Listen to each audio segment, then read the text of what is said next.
Today is the Disappearance Day of Srila Prabhupada, and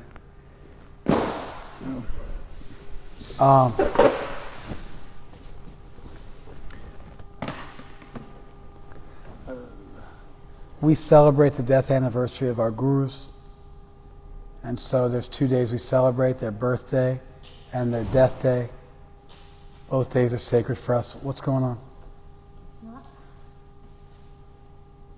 not giving me the option. I don't know what you're saying.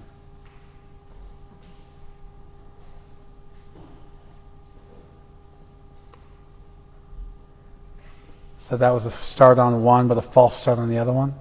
You're killing me, dude. You got to figure out a way to just start them both at the same time.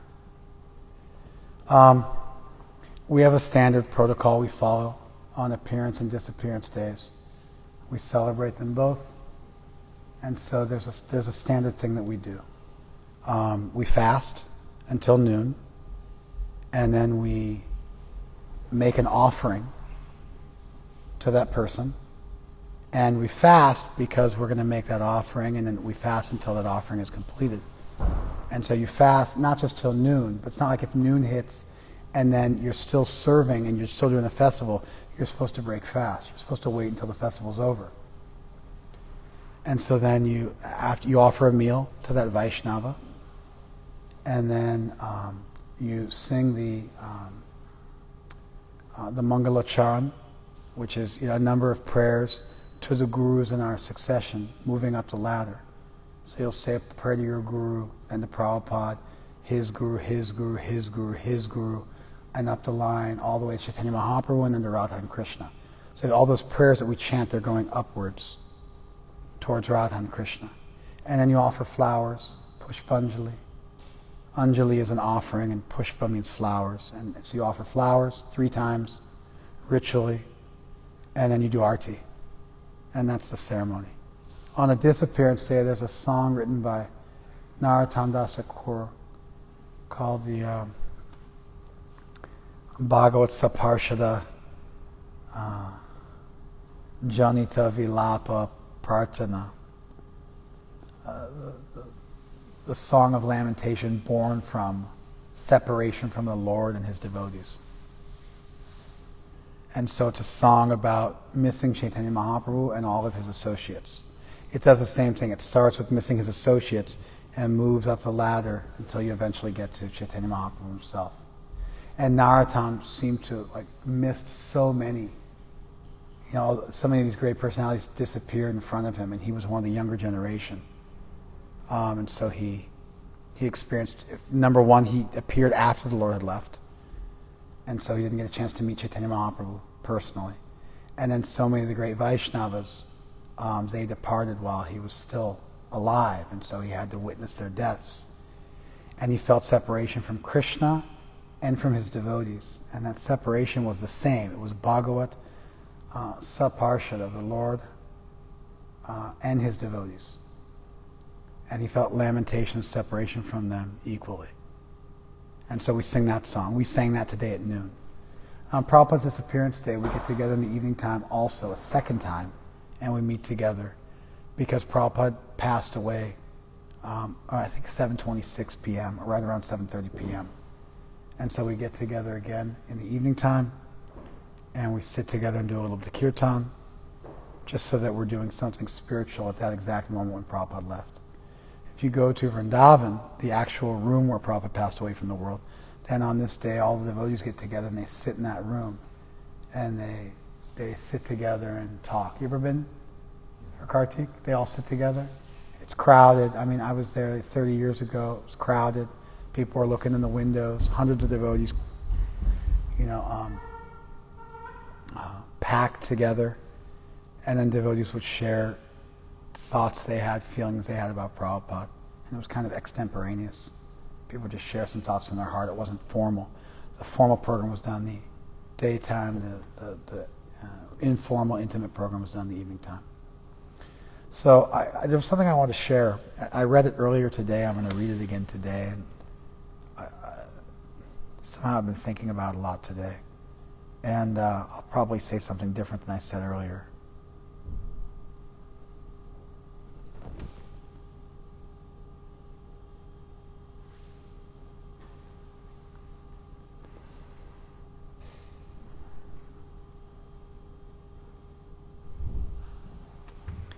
Indrajuna Maharaj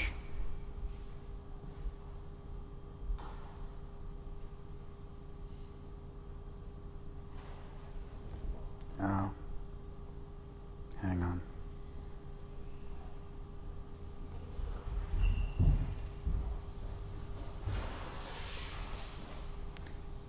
Indrajuna Maharaj posted this.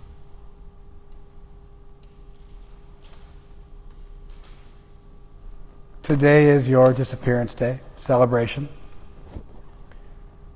Personally, I have never found it in my heart to celebrate this day.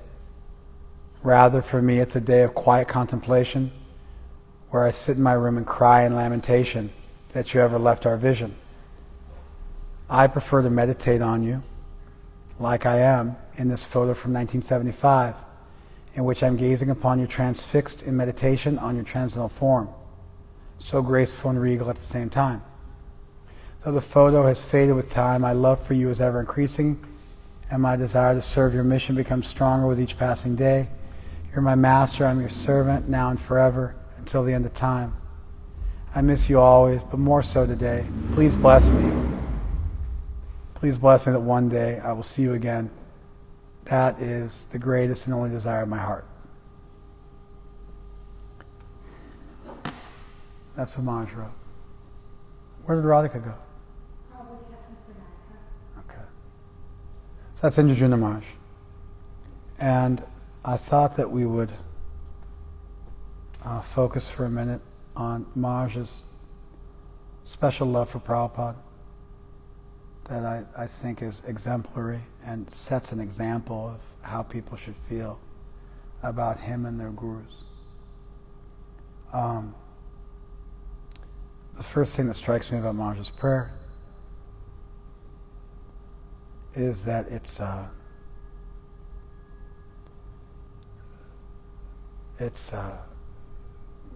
there's a degree of intensity to it and focus and a romantic flavor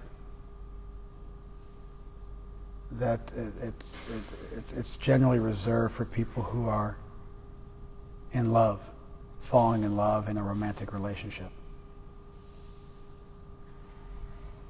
When you see photos of Maharaj, like the one, even this photo, Maharaj is always staring at Prabhupada like somebody's like staring at like their long-lost beloved.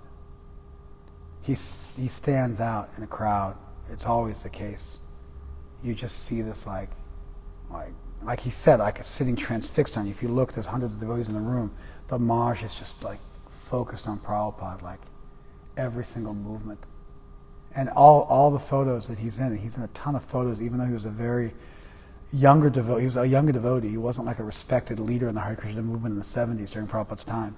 He was a grihasta. He was not a temple leader. He was like a Sankirtan leader, but not like a president or a GBC. He wasn't a sannyasi. He was just a rank and file grihasta living in the movement. But even then you could see something special in him, undeniable. So the first thing that stands out to me when Maharaj writes about Prabhupada is that he's really totally in love with Prabhupada. In a way that people, you never see them talk this way, except for about their romantic relationships. There is an exception. This is how our Vaishnavas for centuries have spoken about their gurus in song. And so if you read the songs of Narottam Das Thakur, like the one we sang earlier today, it talks about smashing your head against a rock and just crying and weeping and leaping into fire because you're lamenting so much that you've lost the association of all these wonderful people. And so this type of devotion towards one's guru is really unique to the Hare Krishna movement. The Gaudiya tradition is different in that we have this really intense guru bhakti, but it's not because we think our guru is God. In a lot of traditions, they're like super devotion to your guru. It's kind of a ubiquitous feature of Indian spirituality, of Hinduism. but it's usually linked to the idea that your guru is some kind of avatar, some sort of misconception that your gurus become God. In the Hare Krishna movement, in the Gaudiya Vaishnava tradition, there's this real clean distinction between guru and God, coupled with a real intensity of devotion that's very, very fine theologically. That's based on the guru being able to present the deity, the guru's inspirational example. But you find that the devotion, usually with a proper conception of divinity, you become devoted to God, but not to your gurus. But somehow in the Hare Krishna movement, we've got all the devotion that's there in a cult of personality with misconceptions about their guru being God, but we don't have any of those misconceptions. And so it's very unusual. Normally, like in Christianity, they try to cultivate a proper conception of divinity, then their devotion to the priests in their tradition wanes over time. But you find in the Hare Krishna movement this like incredible devotion towards Guru. And Maharaj had it from the time he was just a brand new devotee. He had a few years in the Hare Krishna movement. Maybe he had 5 years in when that photo was taken. But you see something really special in the way he looks at Prabhupada. And then that's not enough, because everybody can go googly-eyed and cry a few tears when the Guru comes to town. That's super easy to do. Everybody does that. People can lead all sorts of degraded lives, but when the Guru comes to town, they put on a dog and pony show. They put on tilak, they put on a dhoti, they come, they look all sadhu, they pretend like they've been coming to the temple, the whole year, even though they've only come one time that whole year. They got their hand in japa bag, they're chanting furiously, but they can't make up for all the rounds they missed from not chanting their rounds for the whole year. And so you've got, that kind of charlatan devotion, that kind of dog and pony show devotion, that kind of external, temporary, for a minute to impress and keep up with the Sharma's devotion. That's easy to come by. Everybody does that. But Maharaj has been day in and day out for 50 years now, following his vows, chanting his rounds, and doing service. He never stopped. In fact, he's doing more now than he's ever done before, but he was always giving it his absolute best. And so when you look at the way Maharaj looks at Prabhupada, it's powerful, but it's powerful because he actually followed through. The world's filled with so many mosquitoes that get close to the king, but they just bite the king and suck his blood. And so just being close to a great personality isn't enough. You've got to be close to a great personality in a proper relationship. And time tells. Time tells about everybody. So many people professed so much devotion to Srila Prabhupada, but they fell by the wayside. They're still glorious because they had even some devotion. But there are these exemplary devotees in the Hare Krishna movement. Maharaj is one of them. They never wavered. They stayed faithful for a lifetime. And their devotion just grew. And there's a difference, just like when you see a child says, I love you, Mommy, I love you, Daddy, I'll be with you forever. And that devotion of the child wanes over time. As soon as puberty hits, testosterone and estrogen course through somebody's veins, they move from childhood to adulthood. All that devotion becomes a thing of the past. You don't see it anymore. Sometimes in Indian culture, you see like that, this, it's like a cultural thing. People are respectful of their parents for a lifetime. You see that Africa, India, old world countries, the East, the Middle East, you see that kind of devotion to one's parents. But for the most part, people grow up and do their own thing, and that focus you only see from a naive child who hasn't grown up. And so the emotions are sincere, but they're thin. They're shallow. They don't endure. But in Maharaj's case, and in the case of several other people, you find that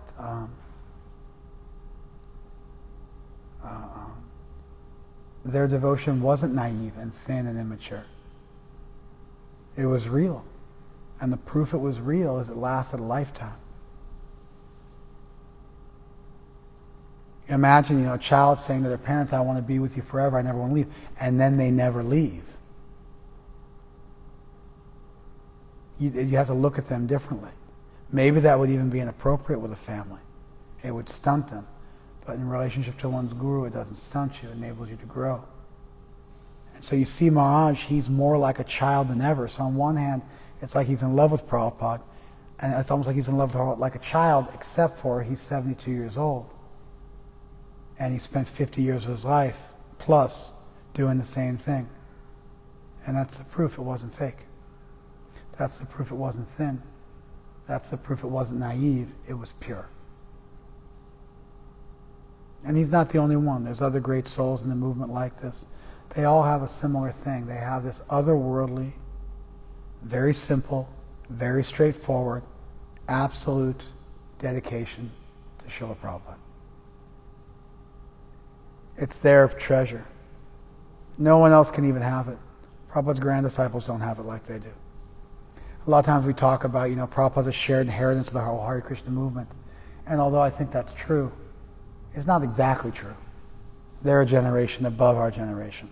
Their love for Prabhupada is different. To say it's not is to just, kind of destroy the whole parampara. You follow? There's something special about them. They walked with Prabhupada. And you look at those. Now, sometimes you might find people who, left, and then people who never met Prabhupada stayed for a lifetime. So it's not that you can't have love. It's not a shared inheritance. But there's something special about these great souls who lived a lifetime of devotion, who were there in the beginning when Prabhupada had very little, who stuck it out, who got it, who took the burden of the movement on their back, and they slayed dragons for a lifetime, not for 5 minutes.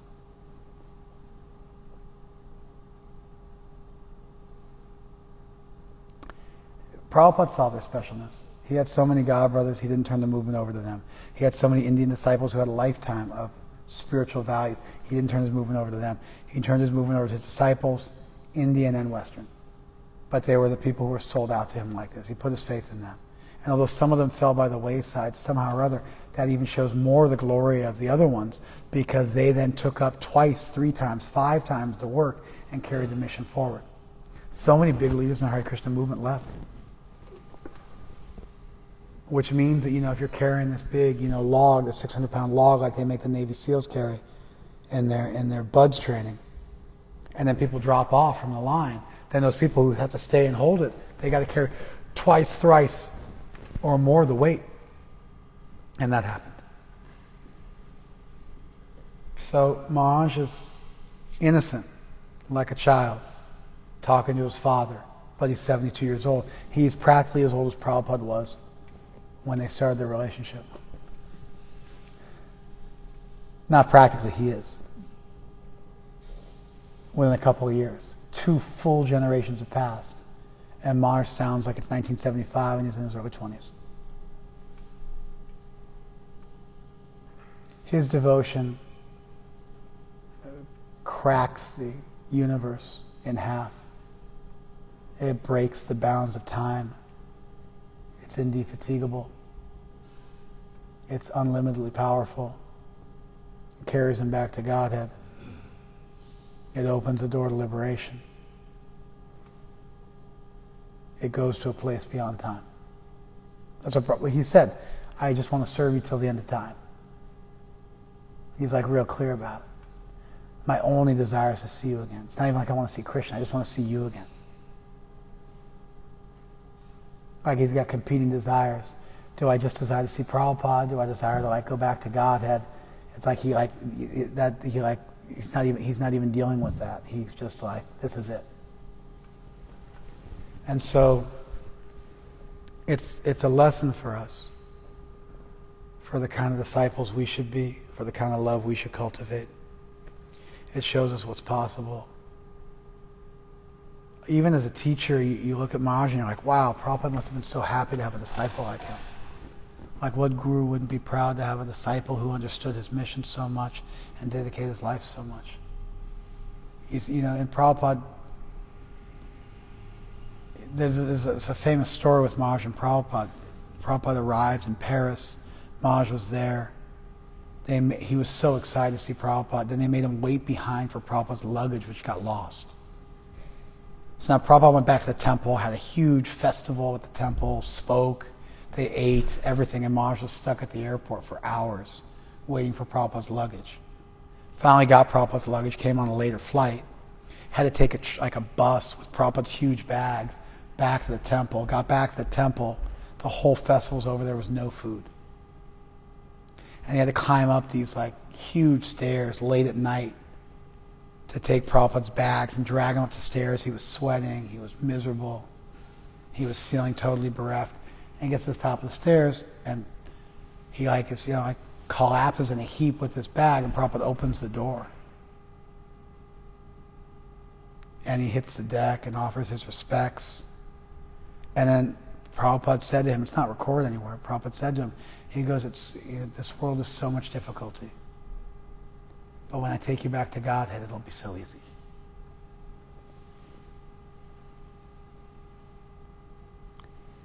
And so you see, Prabhupada's power. He touched people all over the world from different backgrounds with this touchstone of Mahaprabhu's love. And their lives were transformed irrevocably. And they never went back to their sinful ways. He has a cadre, some dozens, some scores of disciples like this. And really, they carried the whole movement forward. Maybe it's some hundreds. Maybe it's a couple of hundred. But out of Prabhupada's 5,000 disciples, maybe it's 5%. Maybe it's 250. And their devotion, their otherworldly devotion, kept the movement alive. And Prabhupada saw it, and even after just a few years, and entrusted them with the movement. He made a good bet. It worked. He had some people that had a limitless reservoir of desire to serve, who understood his mission, who made that their life's work, who had no other aspiration to make Prabhupada smile, to please Krishna by pleasing Srila Prabhupada, by carrying the torch of Mahaprabhu to every town and village. And when we hear of their devotion, when we hear of their dedication, it through osmosis it becomes ours. That's the idea of the parampara. It builds a bridge, and we can then cross over that bridge and feel close to Prabhupada, feel something of the miracle of Prabhupada's touching people's lives, pick up that cross ourselves, pick up that torch ourselves, move forward. We can do that. That's not denied to us. And that's by the grace of their devotion. That's why hearing from them and watching their lives is so critical, because it gives us a roadmap. So anyway, I look at Maharaj as a fellow student, and I think, wow, that's the kind of student I want to be. I look at Maharaj as a teacher, and I think, wow, that's the kind of disciple I hope I'm qualified to have someday. I look at Maharaj as a child, and I'm like, wow, he never grew up. He's like Peter Pan. And I look at Maharaj, and the intensity of his love is practically speaking, I've only seen it in two places. I've seen it for gurus in the Hare Krishna movement towards the disciples, pure love, no tinge of materialism in it, and intense and permanent. Intense usually doesn't mean permanent. Intense usually means flash in the pan. Oti bhakti chor lakhan. Too much devotion is a sign of a thief. You see that. You see intense devotion that doesn't long endure. Like a child, it's naive. It's maybe not fake, but it's not the real thing. It's thin, shallow. But with Maharaj, it's intense and it's permanent. It's otherworldly. It really goes beyond time. And it's the same kind of devotion you read Narottam Das Thakur has for his gurus. It's the same kind of devotion you read that Srila Prabhupada has for his gurus. It's the inheritance of our tradition. And so by watching it and learning from it, we get a roadmap of the journey we need to take in our own life to go back to Godhead. And it is the most important example for us. Once we've learned the basics of our theology and stuff like that, looking at the devotion of our predecessors and how they followed and how they never gave up, never let go, kept moving forward at all costs. It's the most inspirational thing. It's like you're trying to climb Mount Everest and there's somebody right in front of you and you see them just never faltering in their steps and always finding solid ground and always showing you where the solid ground is and never faltering and always being strong. And it might not make it easy, but at least you know it's doable. At least you know which footsteps you're supposed to follow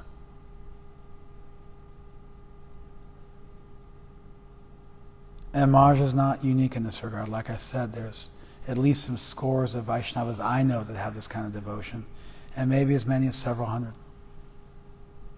We want to inherit that, make it our own, but part of making it our own is realizing it's not exactly our own, and that we owe like an unrepayable debt to those who walked before us, and that we repay that by following in their footsteps and passing it on to the next generation. Anyway, those are some thoughts I had reading what Maharaj wrote. As what we do, I remember being a young devotee. I'd only been a devotee for a year, 2 years maybe. It was 1990. I went to India, maybe 91. I went to India, and I was in Kartik.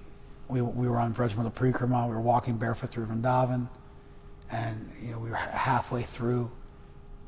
Just like Kartik is about halfway through now, and so we were walking, 10, 20 kilometers a day, and living outside, and it was a really great time. As a young man, I was 19 years old, and then we all came back to the temple for Prabhupada's Disappearance Day. We broke our yatra to come back for Prabhupada's Disappearance Day, and we sat in this room late at night, and then we went back out. That night we went back out. So we got out.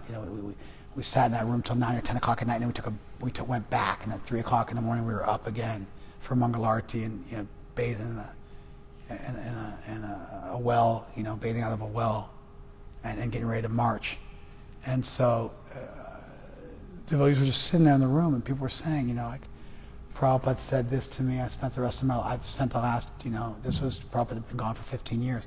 I spent the last 15 years trying to follow his instruction. Every day I meditate on this instruction. Here's what I've done with my life to follow that instruction. And you get these devotees who spent, just like a very few minutes of their life with Prabhupada, and he said something to them, and it like went deep in their heart, and they spent the rest of their at that point, their whole adult life, or the remainder of those last 15, 20 years, they'd spent following. I was 19, I was thinking like, wow, these are my people. This is what I want to do.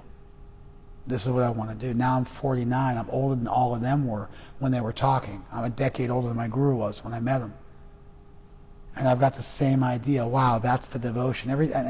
Now I read more of them. Like, wow, they're just like, it's like they're always like, 2 steps ahead of me. The devotion was otherworldly to me then.